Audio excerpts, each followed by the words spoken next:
You must have been familiar with Professor Jiang Xueqin, who went famous with his prediction about the Israel and Iran war.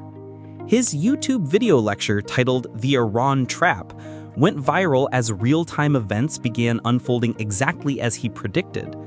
So much that his YouTube channel subscribers skyrocketed overnight. People were stunned. As one commenter said, "Bro teaches the history even before the actual events happen." Very, very insightful. So, how could someone predict such complex geopolitical events with such precision? I fell down the rabbit hole and became curious. How do they predict it?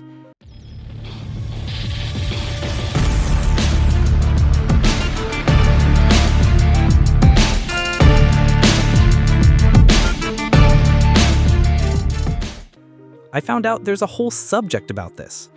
There's another professor, Philip Tetlock, who doesn't just predict future conflicts, but has turned forecasting into a science. Tetlock co-created the Good Judgment Project, dedicated to harnessing the wisdom of the crowd to forecast world events, and he literally wrote the book on superforecasting. The Good Judgment Project began as part of a government intelligence program.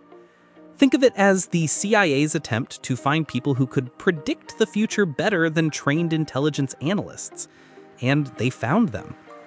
Over 4 years, they tested more than 5,000 experts across the globe and identified 260 superforecasters who managed to produce very difficult, mostly geopolitical forecasts better than anybody in the world.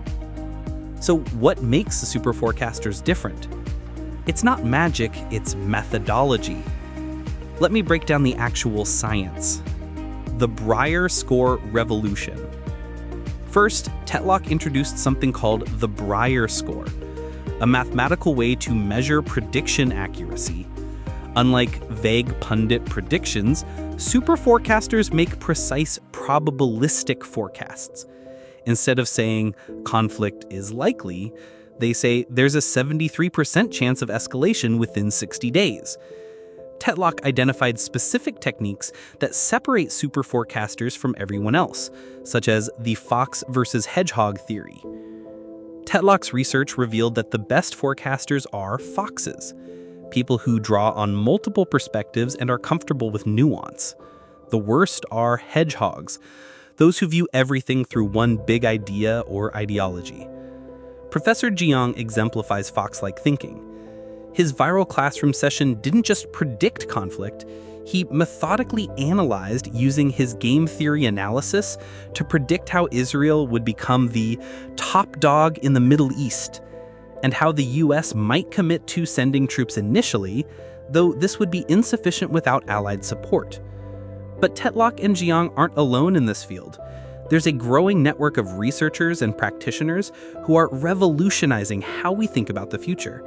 Barbara Mellers, co-creator of the Good Judgment Project and decision scientist at the University of Pennsylvania, pioneering research on crowd wisdom and forecasting accuracy. Paul Shoemaker, former research director of Wharton's Mack Institute, who has been instrumental in bringing superforecasting techniques to corporate decision-making. And Dan Gardner, co-author of Superforecasting, who helped translate academic research into practical forecasting techniques. And there are hundreds of active superforecasters around the world quietly making predictions that shape policy decisions in governments and corporations. Some historians, like Jiang, believe that current conflicts could trigger a domino effect leading to the failure of the American empire. These aren't wild conspiracy theories, they're methodical analysis based on historical patterns and predictive modeling. Good Judgment Open now operates as a platform where anyone can participate in forecasting real-world events.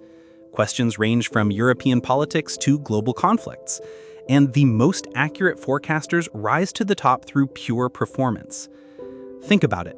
We live in an age where a history professor can predict global conflicts from a classroom, where video games help model alternate realities, and where crowdsourced predictions often outperform expert intelligence analysts. So what's the future of conflict prediction? The implications are staggering. If we can predict conflicts, can we prevent them? If we can model alternate histories, can we choose better paths forward?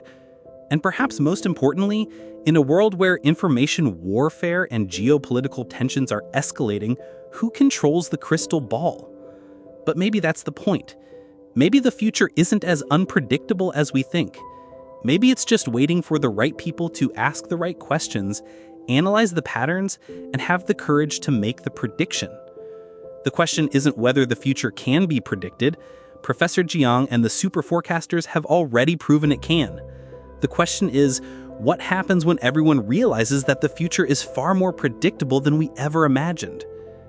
What do you think? Are we entering an age where geopolitical surprise becomes impossible, or will human unpredictability always keep us guessing? Let me know in the comments below, and don't forget to subscribe for more deep dives into the hidden science shaping our world.